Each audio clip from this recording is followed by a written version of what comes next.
You're listening to the Bromsgrove Standard Podcast because you have impeccable taste. Hello and welcome to this week's special Bromsgrove Standard podcast. My name's Tristan Harris, I'm the editor of the Bromsgrove Standard, and we've got a hustings episode for you this week. We were lucky enough to attend the event which took place last Saturday at the Bromsgrove Baptist Church. A big thank you to the Bromsgrove Churches Together, or Churches Together in Bromsgrove as they like to be called, for organising the event. It was over an hour of fantastic debate with Bromsgrove sitting MP and Conservative candidate Sajid Javid. We had Labour's Rory Shannon, Liberal Democrat Dr David Nicholl, and the Green Party's replacement standing in for Kevin White. The event was chaired by David Ford. He's a Reverend David Ford, and this is what happened. So before we proceed, can I just thank Paul Lewis, who's organised everything to do with the logistics of this afternoon for us, and can you please show your appreciation to Paul in the usual way? Thank you.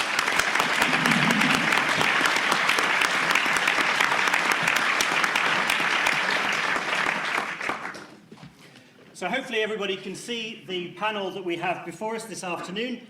David Nicholl representing the Liberal Democrats, Rory Shannon representing the Labour Party, John Davis representing the Green Party, not the party constituents for this constituency but for Wyre Forest, and Sajid, of course, representing the Conservative Party. So thank you all very much for being here this afternoon. May we please proceed with the first question. Please could the candidates define the knowledge, skills, experience, trustworthiness and integrity that make them the best candidate here today? I'm going to invite each candidate on a cyclical basis to answer each question in 1 minute, please. So, beginning with Rory. Right, so I'm Rory Shannon. I'm the Labour Party candidate. I'm born and bred in Bromsgrove. I was born at Bromsgrove General. I've been educated here. I went to school in Aston Fields and then I went on to South High School. I trained as a chef at Worcester Tech and I live locally. I live in Aston Fields. I work at Birmingham University as a catering manager and I'm a keen trade unionist. The reason I think I'll be best placed as a candidate and my integrity and all the other bits and pieces that are in that question is because I really believe in what I say. I'm committed to our town. I've been a councillor here. I've stood for election multiple times. I'm on Stoke Parish Council now. I get involved in various community groups. I've been a member of the town samba band for 22 years now. I was still at school when I started. I'm more than happy to embarrass myself on a regular basis, whether that's in the carnival parade or with the band.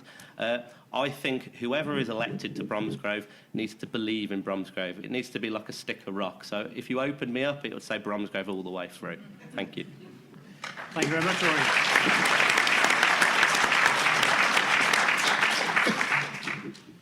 Sajid.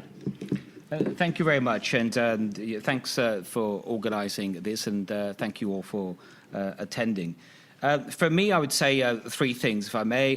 First of all, my own sort of life experience in that I wasn't born in Bromsgrove. I was born in Rochdale. Bromsgrove became my home, but I had a life where I relied my entire life on public services. They were my lifelines. I know that is for so many other people. It's one of the things that has motivated me to enter politics in the first place.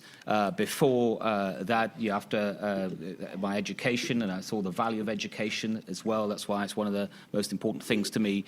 Then I started work in business and finance and banking, and had experience in lots of different industries. And I think that's been helpful to me since I've been the Member of Parliament for Bromsgrove.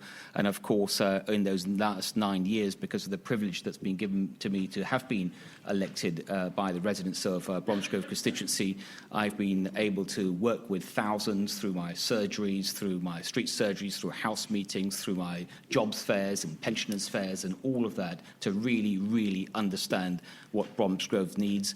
And I've never pretended to give every single person every single thing that they want. No one can do that. No one can promise that. But I've always listened and I've always tried my best. And if I was re-elected, I would do the same. I would always try my best for the people of Bromsgrove. Thank you very much, Sajid. Thank you very much indeed.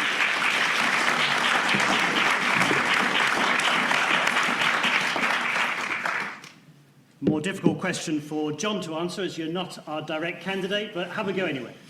Okay, thank you very much.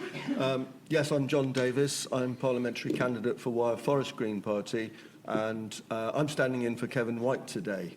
So, first of all, I'd like to say thank you for allowing me to stand in instead of Kevin. The most important issue facing us today, bar none, is the climate crisis. Everyone in the Green Party cares passionately about the climate. It will affect every single one of us. John, could you please save that for later and stick to the question, please? I will. The reason you can trust Kevin to be your candidate is because he believes in that passionately as well. Nobody is funding Kevin from vested interest perspectives. Kevin will be working on behalf of what he thinks are the most important moral decisions of the day. Thank you. Thank you very much.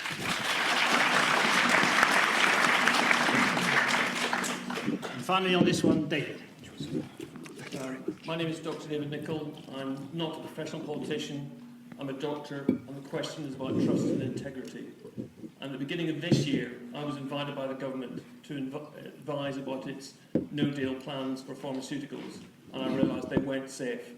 And I'm the only person that called them out, that my patients and potential constituents in Bromsgrove were put at risk by this policy.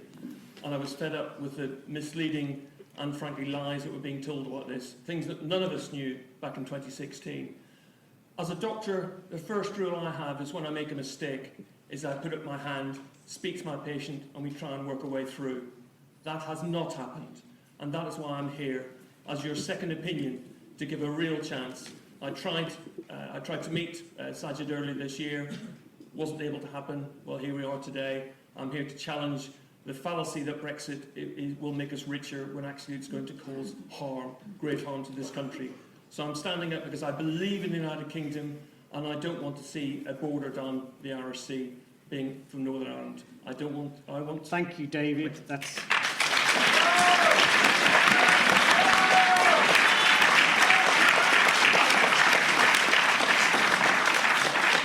So, a gentle reminder, please, to all the candidates to stick to the question and not be tempted to depart onto one's favourite topic.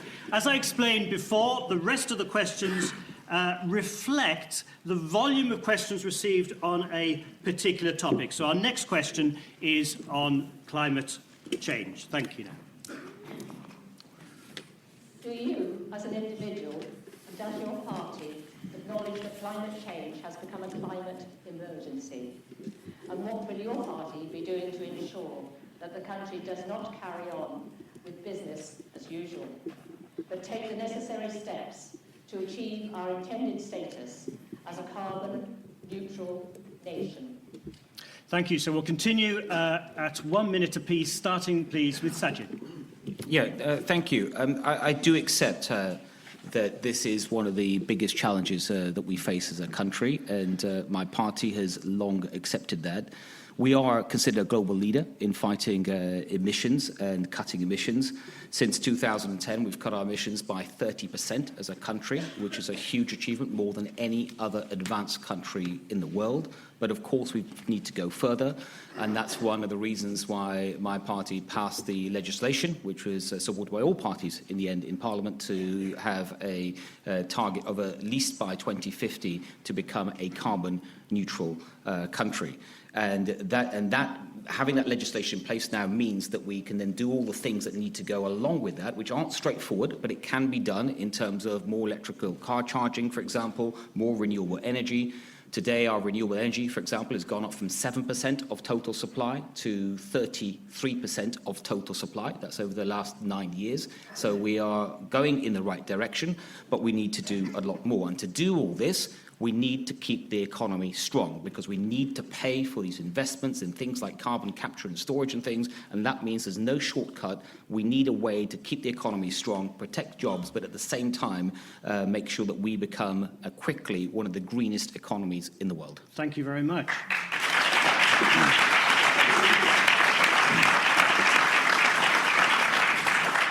So, John, now is your chance. 1 minute. We've got some answers. Surprise, the Green Party has been talking about the environment for over 30 years. We come to these things and nobody has listened. I know it's common with humans, unfortunately. We leave everything to the last minute. For heaven's sakes, we shouldn't be doing that now with this very important topic. Sajid has told you some interesting figures there. There's a lot of information behind those figures, but with only 1 minute, less than a minute to go, I shall tell you we do have the answers, and if given the chance this afternoon, I would like to explain some of those answers to you. We know, for instance, that we only have to plant 500 billion trees to lock up the carbon for the past 25 years. So that's all that needs doing. Is my minute up yet? No? Oh, great. So we're also talking about energy efficient housing, and I would point out that in 2016, 10 years' worth of work of delivering energy-efficient homes was scrapped by the Conservative Party in this country. In the time since then alone, people have gone, they could have been paying £100 a year for their heating, instead of which they're paying much more. But it's not just the cost to those people buying the homes, it's the cost in carbon output. If we're going to be serious about climate change, we need to tell the truth, to coin a phrase. It is now, John. Thank you. Okay, thanks very much.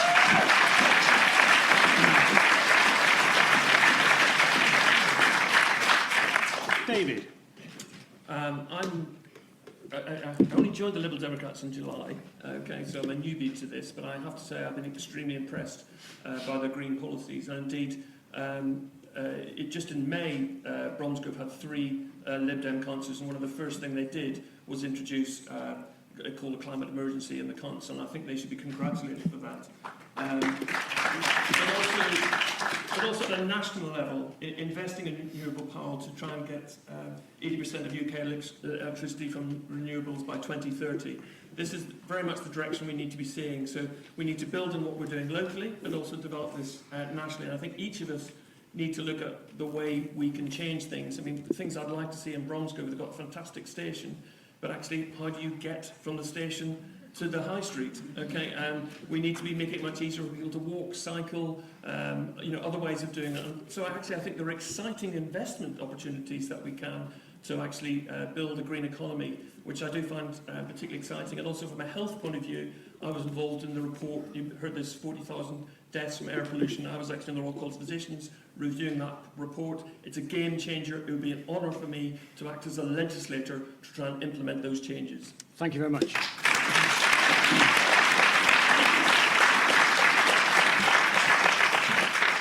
And so finally on this one, Rory. Okay, so I'm sure at some point Brexit will get raised. This election is not just about Brexit. All the parties that are present acknowledge that Brexit will be dealt with in some form or other within 6 months. What about the rest of the Parliament? We're on Fixed-Term Parliament Act. The key priority of the Labour Party is the climate. This is our last chance to deal with it. Another 5 years down the line, it will be too late. So the Labour Party has pledged that we'll invest over £500 billion over the next 10 years. So 900 wind turbines, some of those onshore, some of those offshore. Solar panels in nearly 2 million homes across the country. We're going to create a Clean Air Act. We're going to look for a windfall tax to tax some of the most polluting of industries, to reinvest that money back into the UK industry to create a green revolution. So insulating homes will create jobs in itself.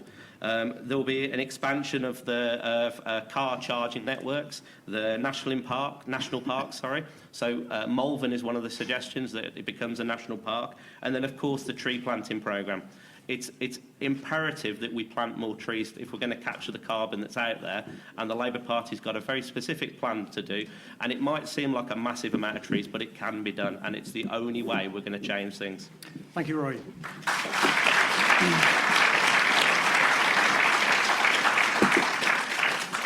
So we're going to move on to our next question. So if the climate change got the most number of questions, it was very, very closely followed by the next question, which is on the NHS. The last 10 years have seen the NHS go backwards with increasing pressure on A&E, chronic underinvestment, lack of social care, removal of nursing bursaries, and then Brexit.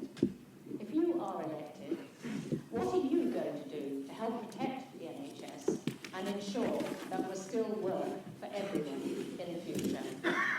Thank you, Nan. So I am going to invite, after this question, a supplementary. So you might want to begin thinking about that. But first of all, John, can you respond to that question on the NHS on behalf of the Green Party?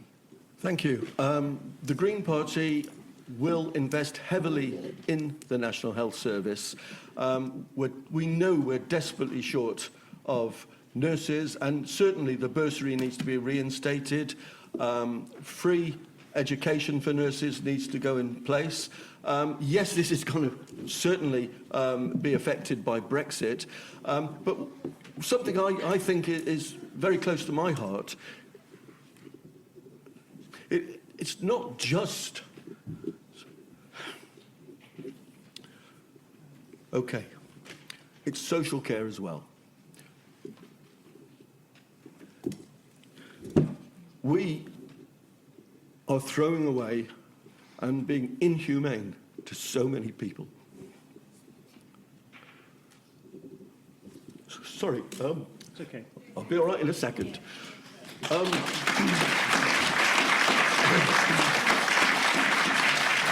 I know somebody taken into a care home.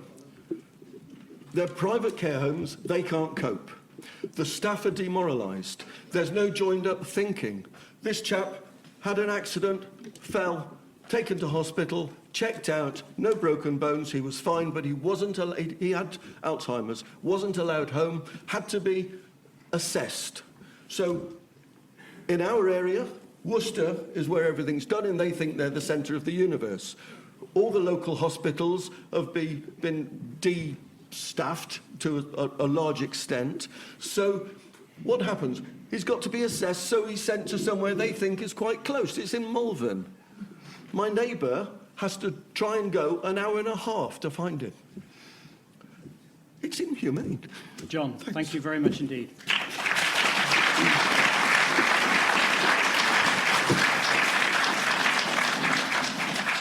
So often these conversations at public meetings can be devoid of the fact that we're talking about people.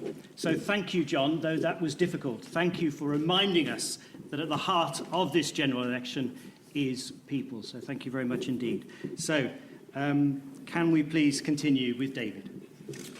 Indeed, it is absolutely about people. And I'm a working doctor. I've worked as a consultant neurologist at QE and City and Handwell Hospital for the last, 17 years.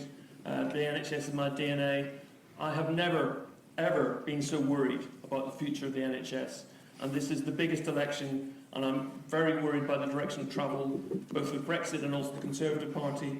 Just this week, and thank you to both the Bromsgrove Standard and Bromford Advertiser for reporting this, the Liberal Democrats did a Freedom of Information request on the number of EU staff that have left the two hospitals where I work in, and over 300 staff have left this year. So it is about people.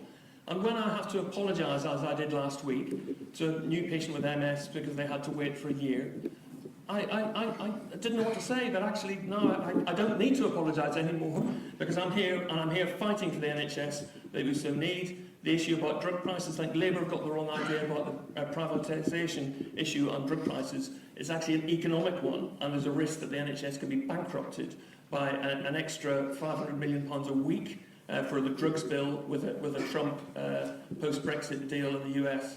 And just rebranding as innovation to not use the word drug, frankly, Sajid, is not good enough. Thank you very much, David.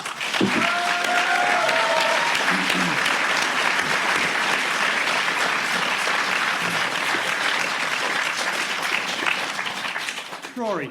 Okay, so the Labour Party is the party of the NHS. We are the party that put the NHS together in the first place. We want to expand it. We don't want to detract from it. I'm very clear, very clear, that we will not be signing any deals with the American government. It doesn't matter what you've heard in the press about Trump isn't going to do a partnership deal or he doesn't want to get into the NHS. I think we all know the truth there. I don't have the knowledge that David's got. I'm not a doctor, I'm a chef by trade. I've chopped various digits off at various points of my life and ended up in casualty. So I see it from a very different point of view. I can see that the NHS is failing. The one bit of knowledge I have got is my partner is a nurse at the QE in the cancer department. And so he sees day to day the failings of the NHS and the struggles that the patients are having to get the care that they need.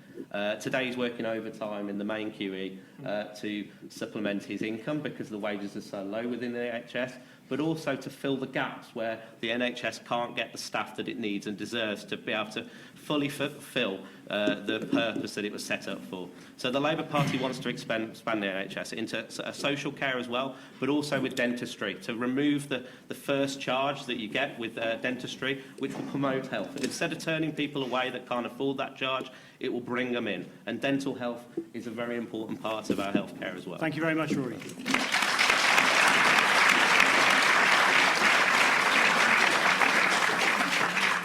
Sajid. Yeah, thank you.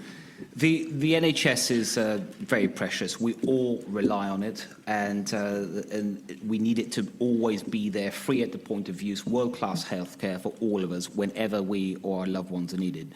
I have nothing but admiration for all those people that work in the NHS, including Dr. David Nicholl and everyone else.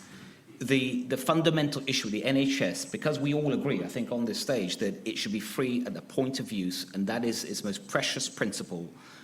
Because of rising demand, which has been the case now, will always be, people are living longer, which is a great thing, but it puts more pressure on the NHS. We have new drugs and treatments, and that requires more funding, because we all want the best drugs. It needs money. It needs to be properly funded at all times. And that's a rising demand. It needs to rise in real terms. The only way we can afford to do that as a country is if we keep our economy strong. It's very easy for anyone on this stage to say we're going to put a few $100 billion here, a few $100 billion there, but where's that money going to come from? A moment ago, Rory answered the question on green in environment, saying $500 billion. $500 billion, that is 4 times the annual NHS budget. This money doesn't just grow on trees. We've got to earn this. We've got to earn it as a country. And the only way we're going to protect our precious NHS is if we also protect our economy. And on this stage, there's only a Labour Party choice or there's a Conservative Party choice. Sajid. Labour will crash the economy and with our NHS with it.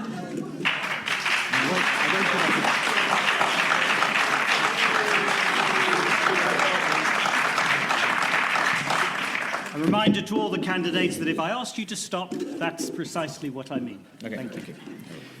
Gentleman in the middle, please. Wait, please, for a microphone, and if your question is directed at a particular person, please make that clear. And if you could make your name, announce your name as well. Thank you.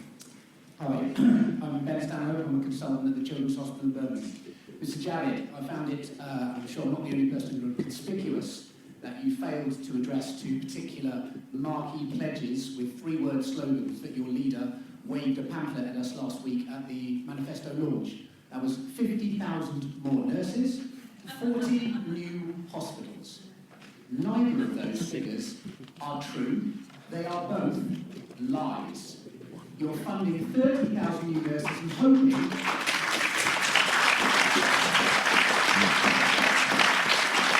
You're funding 30,000 new nurses and hoping to retain nearly 20,000 who are already in, when 37,500 nurses leave the NHS every year, and there has been a drop in nursing uptake in terms of training since you introduced the abolition of the bursaries, something that you also are now shouting at as a market problem. So are you happy to stand behind those figures, or are you going to lie about them, or are you going to admit that your leader has lied about those figures in the way that you are lying about so many more things with 3-word slogans? Thank you very much.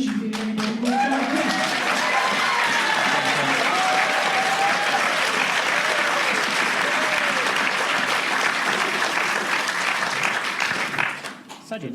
Yep. Okay, thank you. I'm going to give you the facts. And the facts are that we have set out, with the gentleman asked me about nurses, that there are 280,000 nurses today, and at the end of the Parliament, in 5 years' time, we want 330,000 nurses. That's the plan. That's 50,000 more nurses.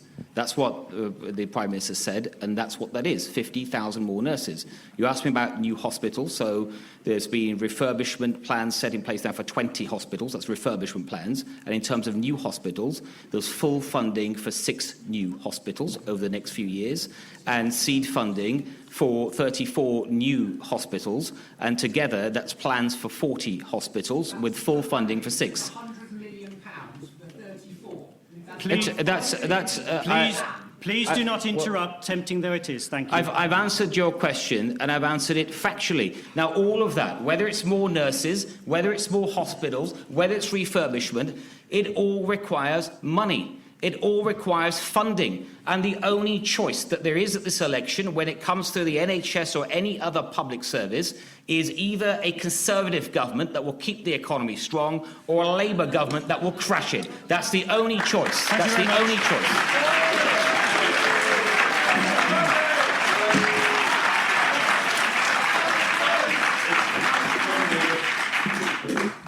I'm going to control this. Sorry, I'm used to being in school, and when I do this, the kids all put their hands down. So please put your hands down for a moment. I am going to control these conversations because we must keep to time. There was somebody over to my right who put their hand up very early. I'll take one more question on this before we move on to another very important subject. There's only one new hospital, not even 6. Nicholl Morris, lifelong Tory voter. I'm sorry if I'm going to upset people by connecting two things together, and I think this is the problem in the general election. We do need to connect things. Mr Javid, I know you campaign to remain. I simply do not see where the money is going to come from to support our NHS if we have no deal or a hard Brexit. Okay, I'm going to stop you there because that is a question about Brexit, and we're about to move on to Brexit. I'm going to give David Nicholl the opportunity to reply to Mr Javid. Well, it does matter. I mean, if you read this week's Private Eye, Phil Hammond goes through the 40 hospitals issue, and it's not even 6 hospitals, okay? It's only 1 new hospital. The rest are essentially rebuilds, okay? And it's 2.7 billion over 5 years for 6 upgrades, so it's not a new hospital, okay? The facts do matter, the maths matter, and this has been the problem throughout this campaign. If people can't trust the numbers, then they stop trusting a politician. So it goes back to the original question. This is about trust and integrity, and we've got to agree on the maths. Thank you very much.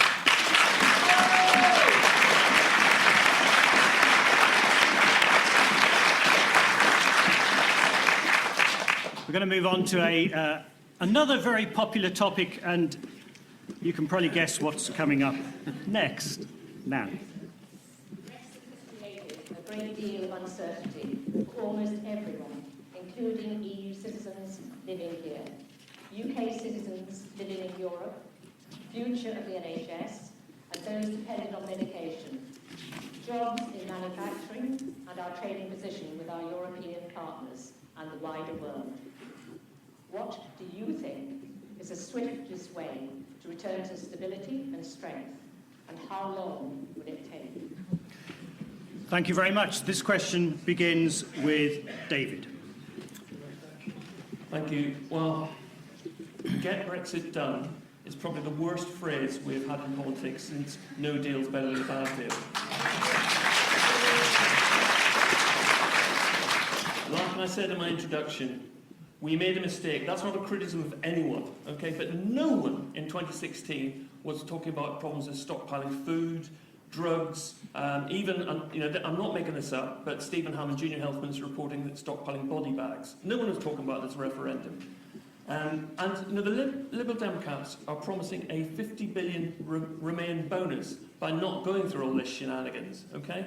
At some point it is, I think of this Brexit as like an operation, okay? And 2016, we all signed a consent form. Boris promised £350 million extra for the NHS and a bus, and we found out there's a few side effects and complications. And indeed, all the national surveys suggest that the mood has changed, and that more people want to remain because they're fed up of the last 3 years of arguing.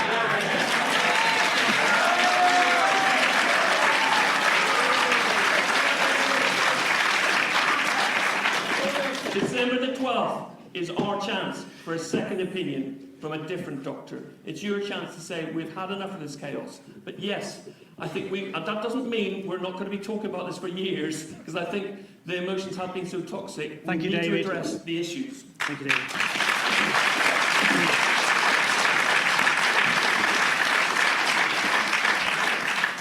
Rory.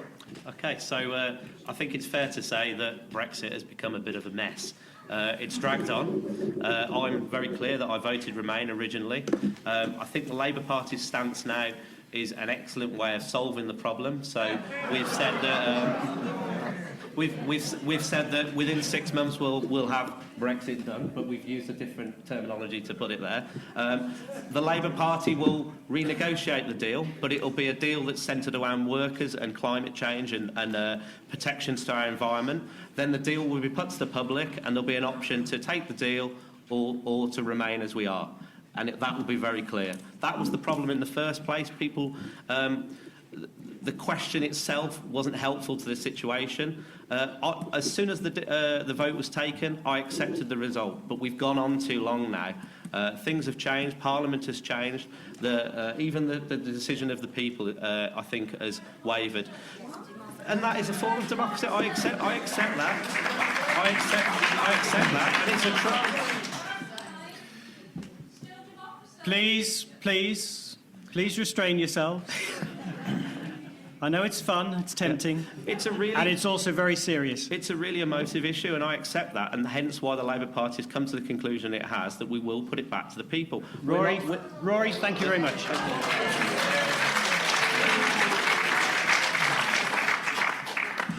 Sajid. Yeah, thank you.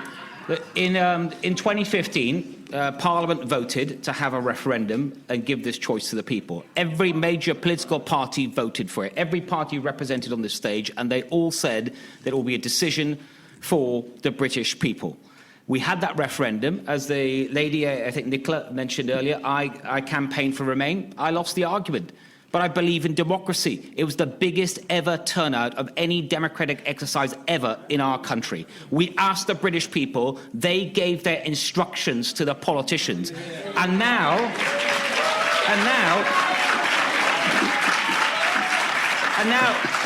the Lib Dems want to ignore it. They don't even want a second referendum. They just want to ignore it.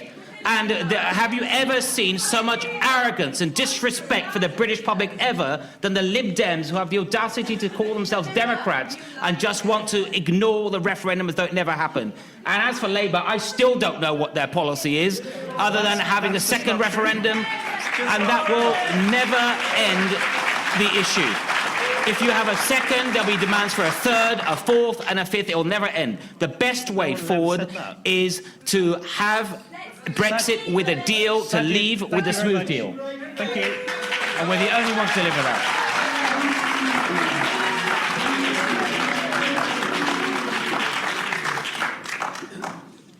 I'm beginning to feel I wish I was back in school.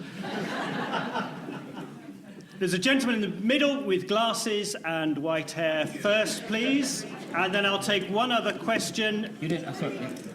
Oh, sorry. Sorry. Thank you. John. Thank you very much. I saw it slipping away there. When it is important that you hear what I've got to say, Javid has just made the point that you can vote for the Conservative Party and a possible cliff edge Brexit, or for the Green Party. Thank you. Look, one of the things we were asked was about truth, integrity, honesty.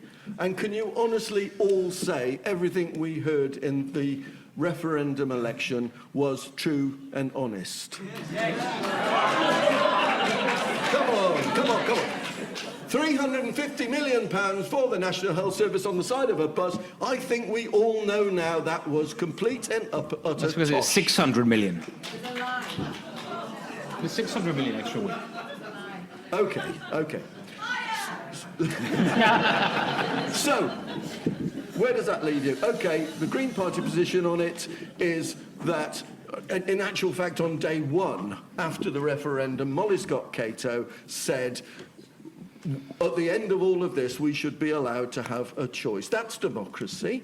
I hear people saying it's undemocratic from over here. Would you like to know some other figures? No, John. Just over a quarter of the people voted for Brexit. Just over a quarter. So we are going to ignore everybody else, okay? John, thank you very much. I'm going to take two questions.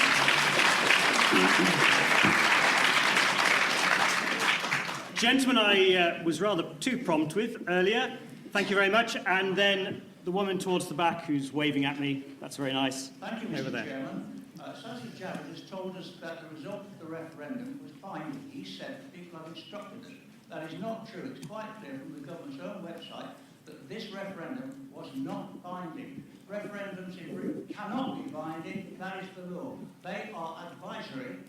The government has consistently repeated, as have other parties, that the people have instructed them. They have not. They have advised us. It is then for Parliament to take the decision, and your government, Mr. Javid, tried to stop Parliament from voting on the issue. So tell us what you think.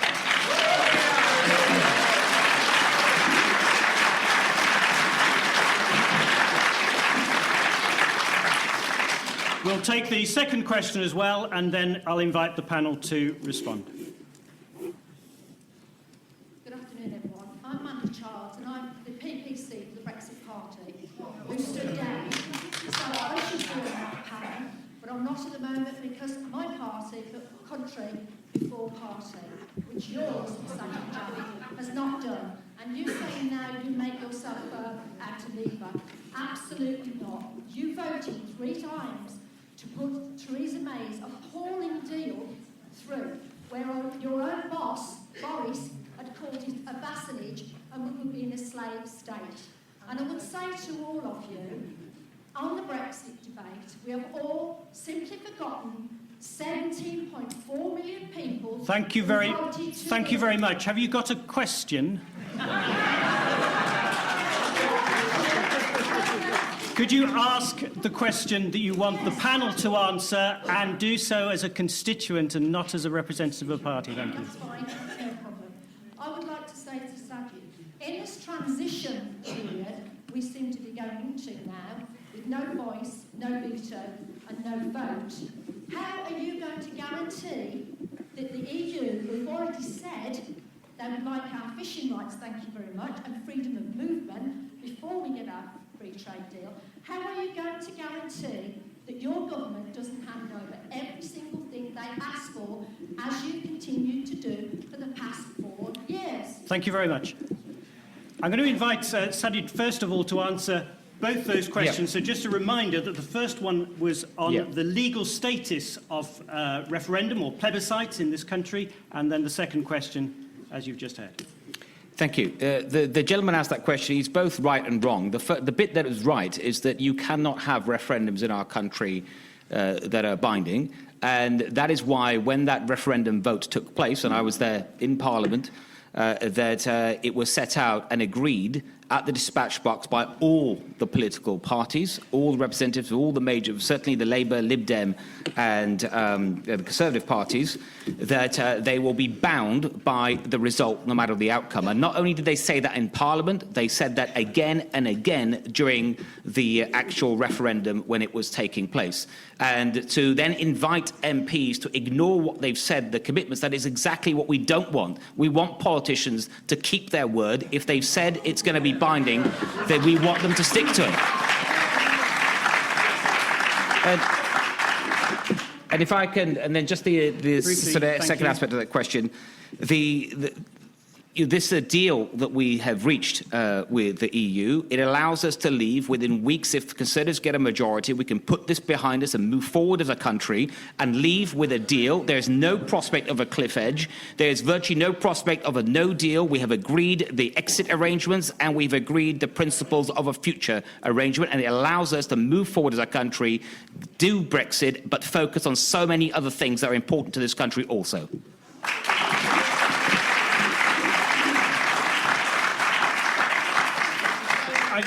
I'm going to invite David to come in a moment because he's put his hand up. But can you just clarify for me, Sajid, are you saying that the 31st of December next year is not a cliff edge? If we have a Conservative majority, we will leave with a deal, and it won't be a cliff edge because we'll leave with a deal.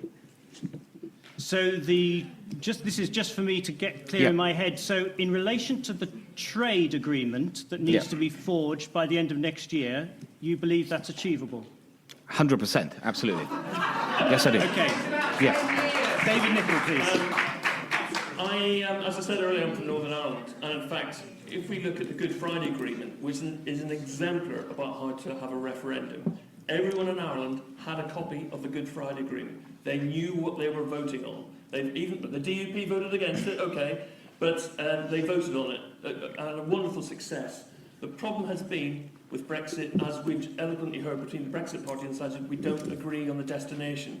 And congratulations to Sajid and the Conservatives, because just this week on Newsnight, I saw something I thought I'd never see, which was every political party in Northern Ireland agreeing just how bad Boris's deal was.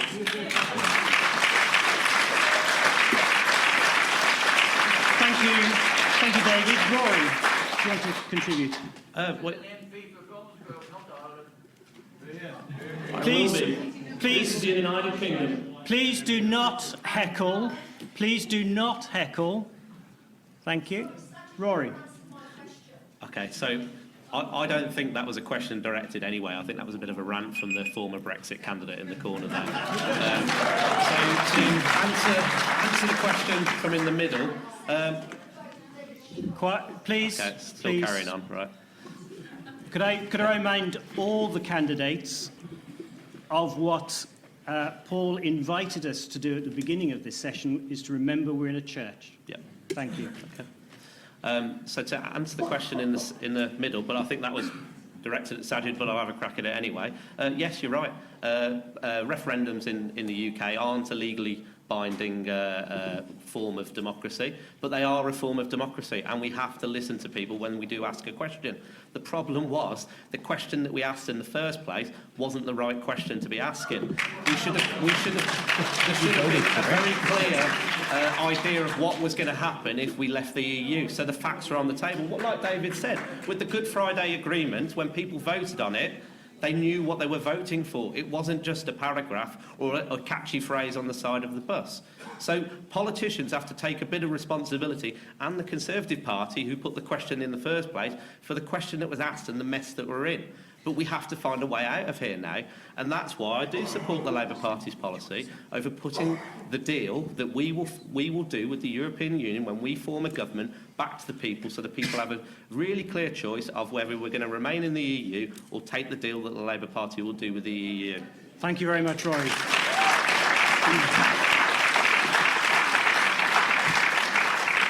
I'm going to invite John to respond to all of this, and then we'll move on to another very, very important topic. John. OK, anybody that listens to Radio 4 might have heard the Reef lectures where it was explained about representative democracy. When you have democracies, you generally have a representative democracy or the other kind where you have endless referenda. In this case, I think the past 10 years have just been one mistake after another. It's almost like somebody saying, come with me, leading you into the middle of the desert and saying, do you want to go left or right? The whole thing is based on trying to save the Tory party from people joining the Brexit party or UKIP or whatever.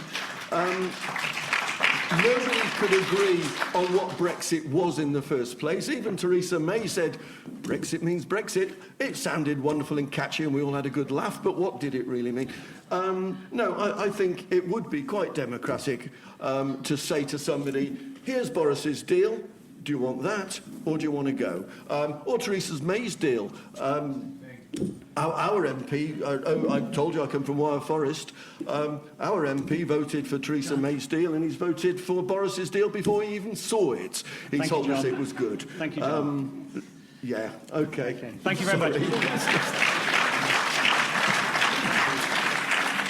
We're going to move on to our next topic, which has been mentioned a few times in a number of different ways already. Nan. All parties in this election are promising increased public spending. How will your party pay for this extra funding without further adding to the national expense? And for this question, we're going to start with Rory. Okay. So the Labour Party's manifesto that we've put out, the front cover, it's time for a real change. We're planning on taking the country in a different direction. The country is underfunded everywhere. All tonight we've spoke about the NHS or climate change. If we're going to make radical change, we need money to do it. So we're very clear that everybody in society should be paying their fair share. Now, we've got quite specific plans to raise taxes for the people that can afford to pay for it. So the top percentage of the country. If we're going to make this country change, we need to finance it. And people have got to pay more. So this business of rich billionaires moving overseas if a Labour government comes in, so be it. If Jim Davison wants to leave the country or Alan Sugar wants to move somewhere else and invest their money into a faraway tax exile, so be it. I want a fairer society, and I want a fairer society for all. And if we're going to do that, we've got to pay for it properly. So the Labour Party will invest money into the country, and it will mean that money might have to be borrowed, and we're very clear on that. Thank you very much, Rory.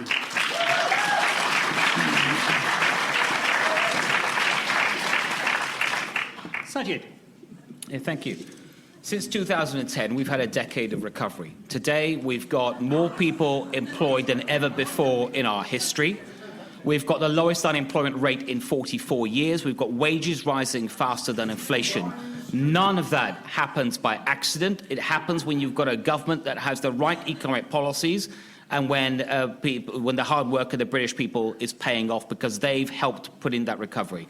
We are at the risk now of squandering that recovery by going backwards to a 1970s socialist Labour policy that has always destroyed our economy.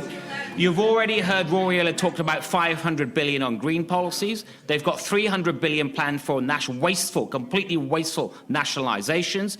Other pots of funding, 200 billion here, another 100 billion there. It all adds up to more than $1 trillion. According to the IFS, spending with Labour would be totally out of control. And when they say the top 5%... Could we have some quiet, please?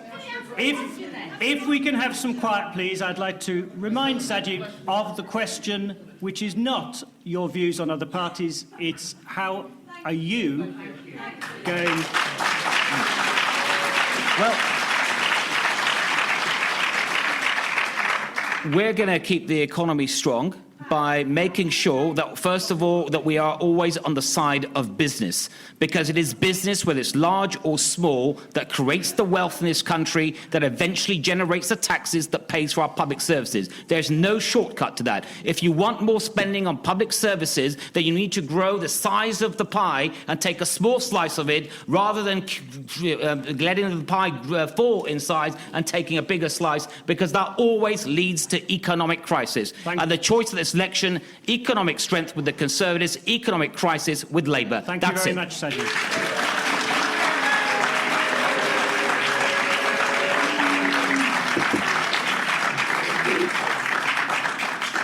We won't be taking questions on this quite yet, because otherwise I might forget a member of the panel again.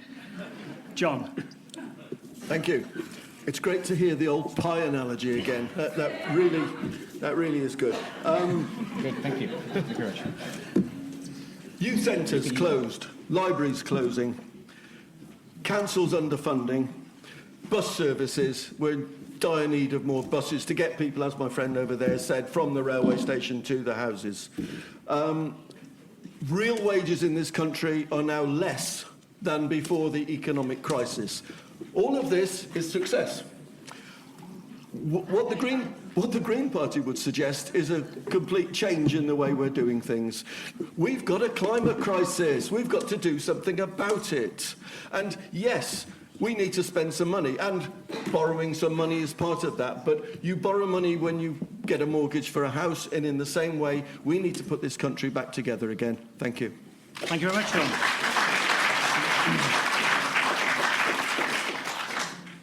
And finally, David. I'm glad that Sajid referred to the IFS report, because in fact it pointed out that neither the Tories or Labour have a credible plan for the economy. And in fact, the Lib Dems, with their 50 billion bonus by not squandering the money that we're doing and all this planning. I mean, for example, £3,000 being spent by small businesses just on no deal planning is having an economic impact. And we're not promising unicorns, the Lib Dems, whereas both Labour and Conservatives are. We're being realistic that people, maybe it's my fault, doctors like me making people live longer means they've got more things to do. We need the social care, which is why we're realistically saying we need to increase income tax by a penny in the pound, which will raise an additional £7 billion to go towards the NHS, to go towards social care. Boris promised to solve the social care crisis, and it doesn't really get a mention in the Conservative manifesto. We really have to deal with these problems, and that extra money to help deal with the ageing population and deal with the public services are the things that really matter, rather than this complete Brexit fixation, which is a distraction on the climate emergency and indeed everything else. Thank you, David.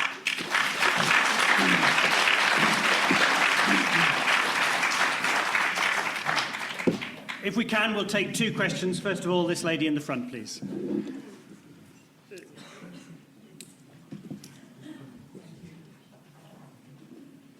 First of all, I'd like to point out that the average earnings are still below £2 a week than they were in 2009. Can you move swiftly to a question, please? Okay. Some comments about IF. No, to a question, please. They don't estimate the macro consequences of all parties' packages. They don't do Could I have your question, please? Could you ask the question? And yes, they don't do macro or system-wide consequences. So how do you know the future debt burden if you can't consider the impact on GDP? Thank you very much. Sajid? I think that was that directed at Sajid? Do you want? Okay, thank you. First of all, can I just say there is no Remain bonus. That presupposes that the uncertainty over Brexit would end, and I think Dr. Nicholl knows that if you just cancelled the referendum, then you would still have lots of uncertainty. The only bonus there is a deal bonus. And in terms of the impact of debt and GDP, the question for the lady, that no one knows what the future growth path of the economy is going to be. No one knows. You get 3 different economists, you get 4 different views. But the best way to suppose that is to take the official forecast of the independent OBR, and their economists will come up with what are the official sort of government forecasts. And in our costings, we've assumed the official forecasts that they have done, and we have set that against our spending plans, and it shows that debt will be lower at the end of Parliament than it would be at the start of Parliament. With Labour, it's completely out of control and heads in one direction. Thank you very much, Sajid. I'm going to... Because Sajid's response was targeted at Rory, I'm going to ask Rory to respond, then we're going to move on to our next subject. Okay, well, it's to respond to the first comments, actually. So Sajid mentioned about record employment. What sort of employment is it? We've got people in work poverty now, having to do 2 or 3 jobs, all the dreaded zero-hour contracts. The Labour Party will outlaw zero-hour contracts. There's a very small percentage of people that like them. The rest don't. They've got no opportunity to go and work anywhere else, so they have to do things. And then you mentioned nationalisation. About 63 to 65% of the population support the renationalisation of the railways. It's been a failed project. It won't cost hardly anything. When the contracts come to when the contracts come to an end, they will go back in-house. It's already been done, and it's been successful on the East Coast Main Line, where the companies that were running those contracts weren't successful. As soon as they went back in-house, the railway there was booming again, and your government is responsible for that. We look at the Royal Mail; it's failed. Rory, thank you very much. We need to move on.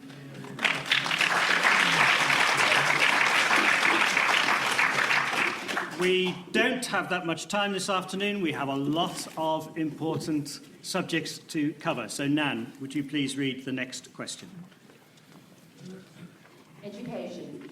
What will your party do to reverse the damaging and limiting impact of cuts to education budgets over recent years that are leaving our schools under-resourced, struggling to uphold high levels of education with top quality staff, and unable to meet the rising demands of mental health needs and special educational needs in our schools? Sajid.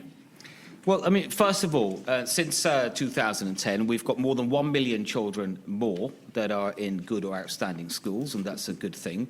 The level of reading and writing and mathematical skills, as measured internationally by the OECD, is up significantly since that time. And we've got more choice for parents in terms of both free schools and academy schools, including here in Bromsgrove, and a general improvement in many other schools. So I say that because the question presupposes that things haven't gone well since 2010 and lots of parts of education has improved. That said, a lot more still needs to be done. We need more funding in the system, and that is why in a spending review that I did a couple of months ago, we allocated an extra £14 billion over the next 3 years, including to Worcestershire schools, £19.7 million extra. So it means schools like South Bromsgrove are getting £475,000 next year, North Bromsgrove £400,000. These are all way above inflation rates, and it's that, and then also investing in teachers and their salaries and the equipment. And again, it needs a strong economy. There's no easy answer to this. We can't just say, let's put the money in, but not think about how we're going to raise it. We have to keep the economy strong, and then we can invest our schools. And lastly, can I also say, some people choose to send their kids to private schools. That's their choice. And if they do, that should be up to them. And you can't, as a party, say we're going to ban private schools and we're going to put VAT on them, especially when in Bromsgrove they supply so many jobs to the district of Bromsgrove. Thank you very much, Sajid.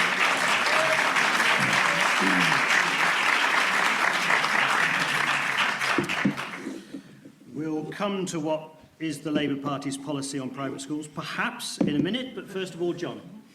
The Green Party doesn't agree with private schools and academy education.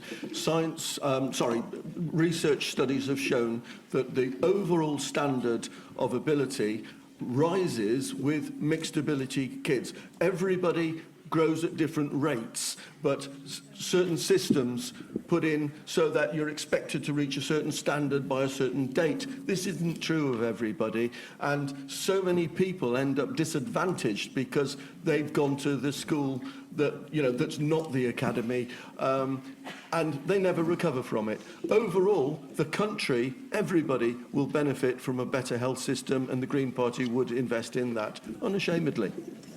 Thank you very much, John. David, education.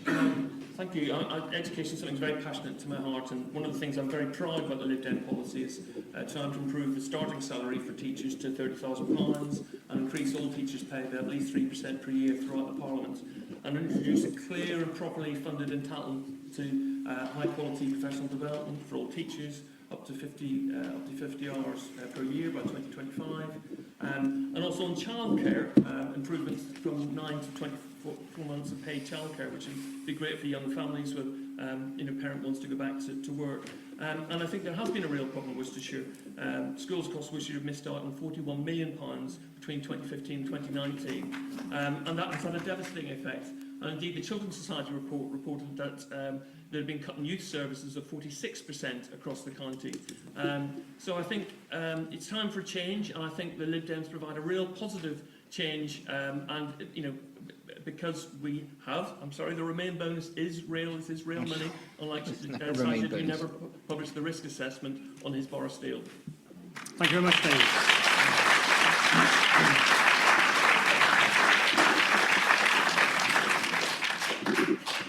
Rory, education. Okay, so I think at the start I mentioned that climate change is probably the most key important thing for me at this election. The second most important thing would be education. So the Labour Party has said that we'll create a national education service. The academisation of schools across the country clearly hasn't worked. There are some schools that have been highly successful, but there's plenty of others that aren't and are failing. And we've got some of those in our area in Worcestershire too. We need a properly funded education system, and an education system that's open to all, not just on the postcode that you live in, or your ability to pay for education too. So just to clear up the myth that I think Sajid tried to create there is nothing in the Labour Party manifesto, which I've got here, to say that we are going to ban private schools. What we do say is that they should pay their fair way. So they are operating as a business, and therefore they should pay proper business rates. So we will remove the charitable status from private schools because they're not a charity, they're a business. That's the whole strategy of their operation. Why should they not pay tax like everybody else? It's a no-brainer. Rory, thank you very much.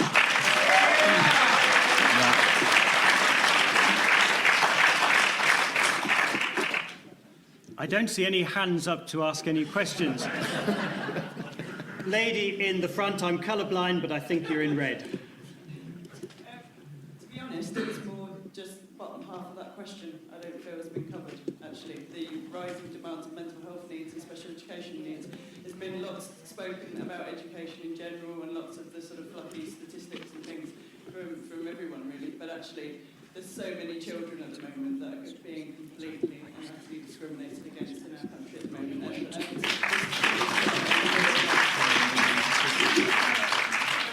Candidates to specifically think about those children and how that's going to be addressed and how equality is going to come back into education.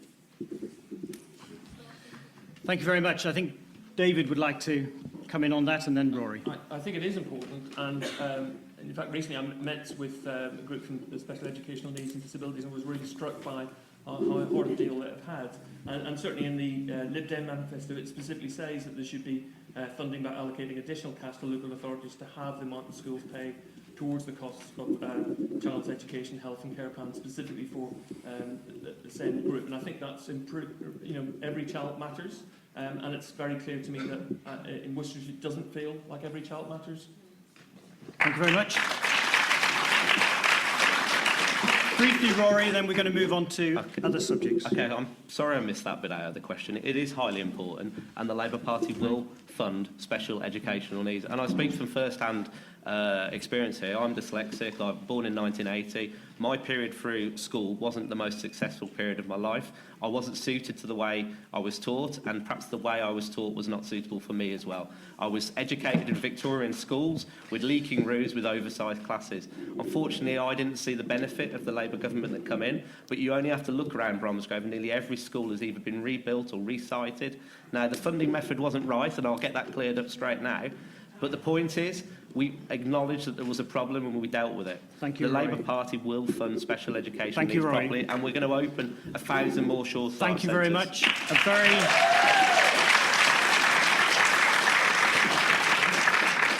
A very brief word, Sajid, before we come on to some very local issues. Just to say, I think the lady is absolutely right on this issue, that I think that for many years now, that as a country, we just haven't been good enough in diagnosing, spotting and doing enough about children with special education needs. I've seen that myself as a constituency MP for many constituents. I think there's a role obviously for central government, there's a role for local government. It's one of the reasons that a couple of months ago I allocated £780 million more extra next year to special education needs. That's the biggest increase in 10 years because of the issues my constituents brought to me, and I made sure there's more money in the system. Thank you very much, Sajid.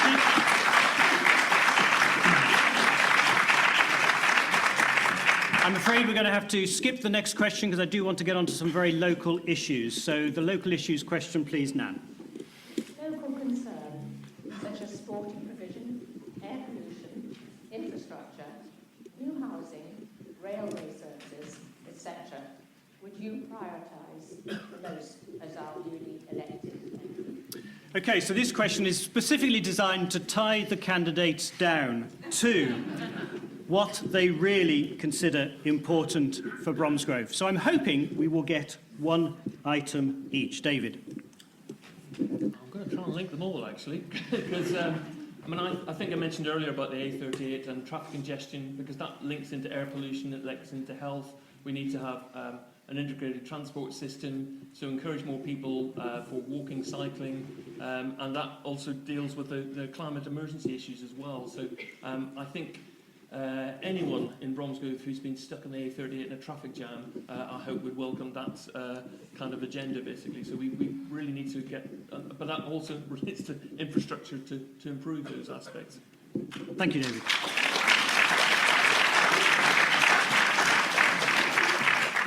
The candidates are speeding up, which is brilliant. Can we move on then, please, to Rory? It's really hard to pick one, but I suppose infrastructure would be the key priority. So with housing, we should have the right infrastructure in place before the houses are built. So if we're going to build along Parafields, which will eventually happen, making sure that the developers pay for the Western Bypass. Railway services, well, having the right infrastructure to deal with the railway station. So like David said, a fully integrated transport network, so making sure we've got the right bus routes. There's a clear mile between the station and the town centre, but no cycle routes. Why? If you get that right, you can deal with air pollution to a certain extent. And yes, sporting provision, it's really important. And if we build more houses, making sure we've got the right infrastructure there, so it's not just roads, doctors, surgeries or schools, but it's playing fields and sports facilities as well. Thank you very much. Sajid. Look, I think that first, jobs and opportunities are important. We have just over 2% unemployment in Bromsgrove. We can't take that for granted. We've got to keep working hard for that. It's one of the reasons I have my annual jobs fair. I agree with what's been said on infrastructure as well, the importance of that, particularly A38, train services, but also things like fibre optic connections. We are one of the few towns in the country that is being picked by Openreach as a fibre city, a fibre town, and that means everyone will have a fibre connection within a year if you haven't got it already. I'm not sure what's going to happen to that if it's all nationalised, but that's something to look forward to. But the thing, you said pick one, but the thing I'd actually pick is public services, world-class public services. Public services were my lifelines, and I think for people that having a NHS that they can rely on, having good schools, as we've talked about, and having policing, and if police officers, this is all hugely important, and I would pick world-class public services. Thank you very much.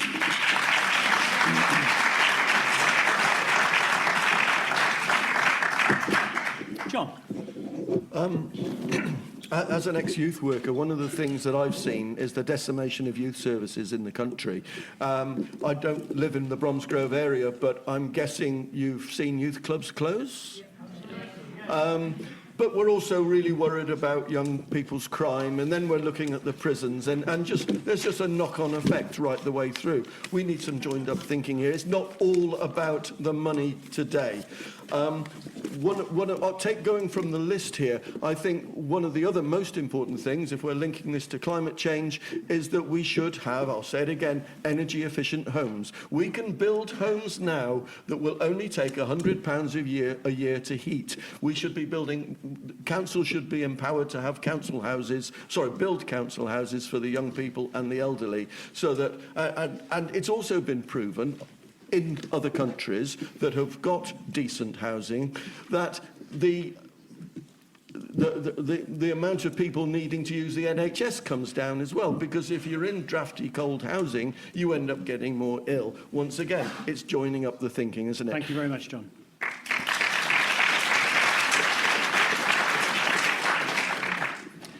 We've time for two more questions before we have to sum up. And the next question is about community cohesion.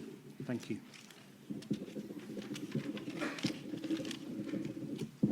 Residents of Bromsgrove are subject to racial abuse, discrimination on the grounds of sexuality and gender identity, domestic violence, and economic exploitation.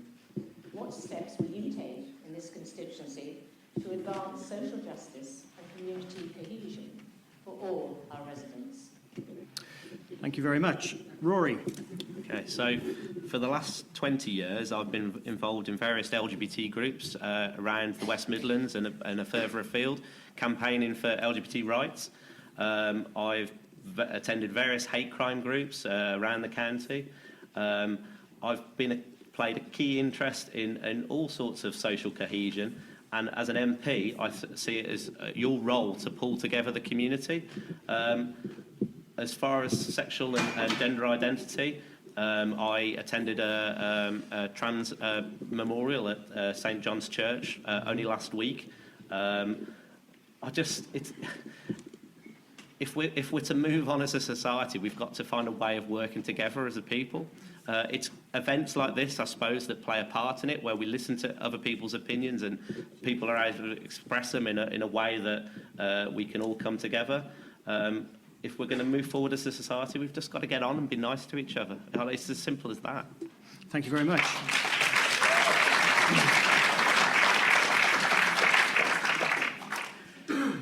Sajid. Look, I've suffered racial abuse many, many times. I still get it every single day. I'll get some later today on social media and things. You get used to it. You shouldn't have to get used to it. No one should have to put up with any kind of abuse of any kind, whether it's racial, it's religious, it's based on sexual orientation, gender, anything.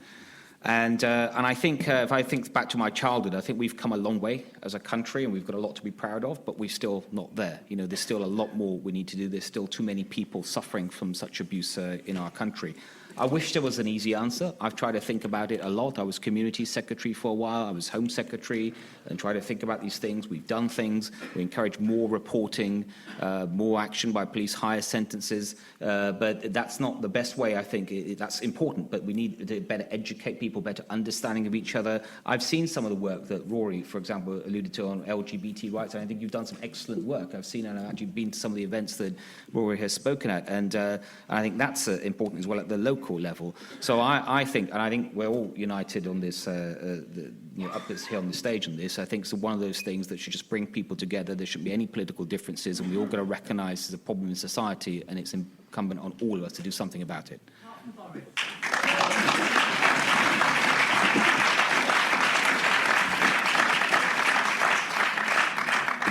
John. Thank you.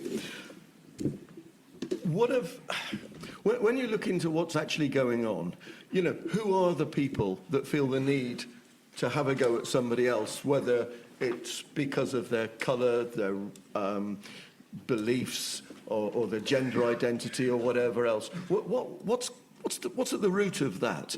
And I believe we actually all know it, we just don't focus on it much. Disadvantaged people, disempowered people, people that are disenfranchised, they feel lonely. They haven't got a lot to lose. We need a society where everybody feels valued. So cutting youth clubs is clearly not a good idea. Youth workers do very valuable work. Cutting libraries, once again, that's not a good idea either. When we're looking at social justice, we don't need an us and them society. Unfortunately, as today shows, we're getting more and more polarised into us and them societies. That's the norm these days. That's what people expect. If anybody here knows about Maslow, John, you know thank that you very the much. baseline of thinking is belonging. And if you can belong by having a go at that guy or blaming that guy, whatever they are, then that's what you'll start to do. Thank you, John. Thank you.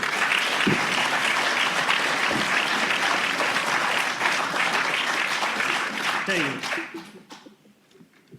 Good question.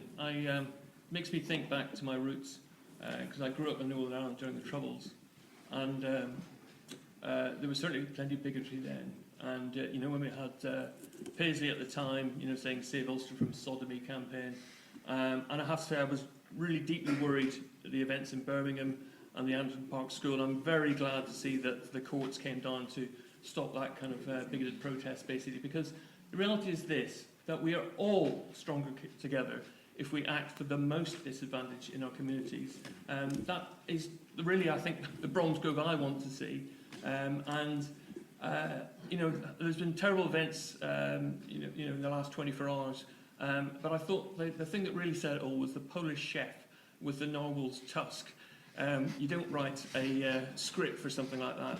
And really, it says that's the best of this country. And I think actually standing up for human rights, as I've done for Amnesty and Reprieve for many years, is actually what makes me keep going. Thank you very much, David.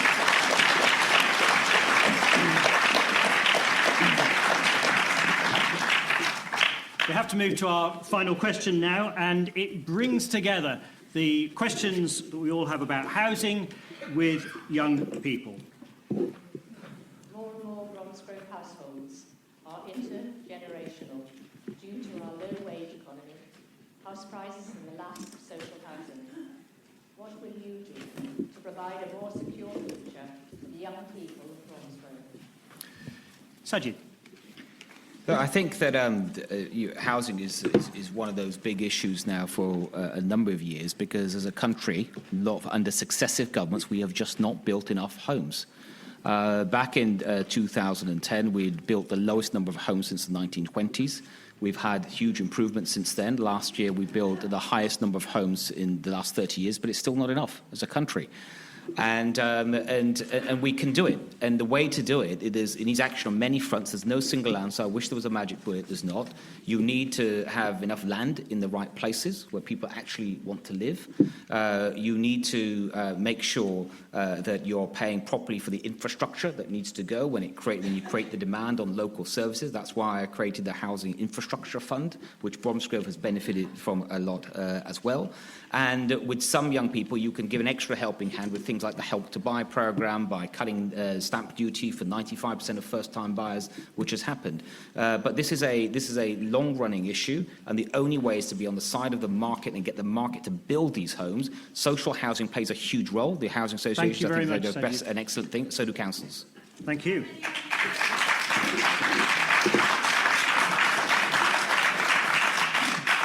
John. Oh, thank you. You're going to expect me to bang on about housing again, aren't you? Energy-efficient homes, of course. It's housing and young people. And a secure future. How are we going to have a secure future if we've got a climate crisis? We've got to avoid that. We already know, scientists have proven that I've heard other members of the panel talk about carbon capture, those sort of things. By far and away, the biggest way to avoid catastrophe is planting trees. You can check it out yourself. Okay, so how are we going to do it? Okay, thank you. That's not... I've got the answer. It's not quite on the topic. Oh, it is, because young people growing...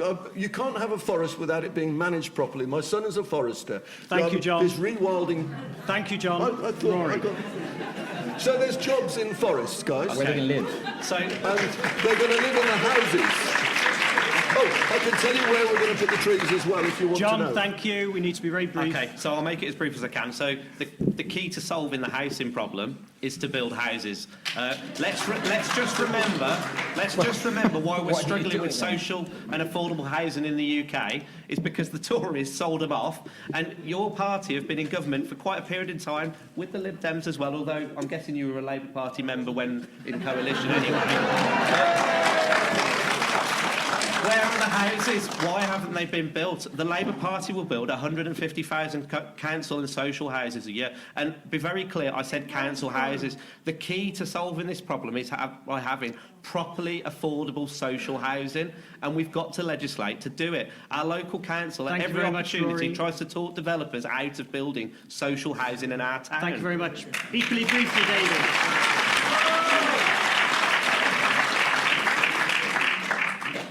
Clearly, we do need to build more houses, but also we need to deal with homelessness. And I think it's a disgrace. Although the level of homelessness is maybe less in Bromsgrove than elsewhere, but I get fed up at times going into Birmingham, walking from New Street and seeing people with no home. That's not something I saw 10, 15 years ago. And the Lib Dems will decriminalise homelessness. So we need to deal with that. And also, we need to deal with poverty. A report last week showing Resolution Foundation suggests that Lib Dem policies will lead to 600,000 fewer children in poverty. Well, you need to be at home. You're more likely to be homeless if you're poor, basically. So yes, we need a working economy. And go back to the IFS report in terms of the Lib Dem having credible economic policy to build a social housing, so that we have less homelessness. Thank you very much, David.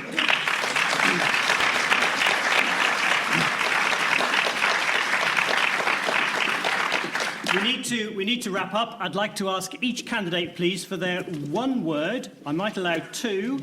One word that you would like us to think about as we prepare to vote a week next Thursday. One word, please. Sajid. You mean literally a word? Literally a word.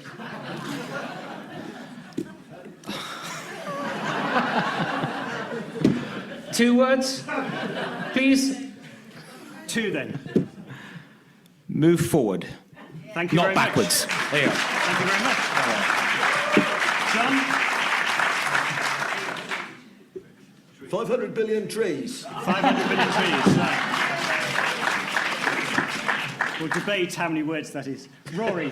Real change. And finally, David? You guys have got a problem with mass integrity.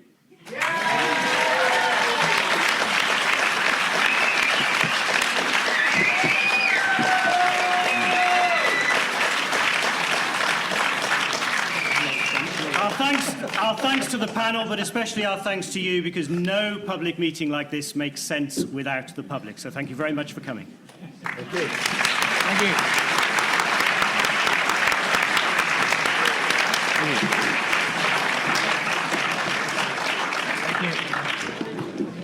So I'm sure you'll agree, some interesting debate there. We'll be bringing you coverage between now and polling day in the paper and online as well.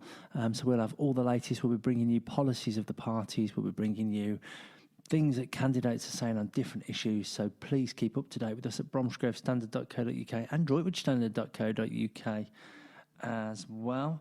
Just remember, please use your vote for whoever you think is going to best represent your interests. And to be fair, that as a hustings, we've already had a letter this week saying that it was relatively, calm and people were quite respectful to each other. There was a couple of flashpoints, as I'm sure you've heard, but on the whole, people respected each other's point of view. And remember, we've all got to live with each other after December the 13th. So please be nice to each other, and we'll see you the other side.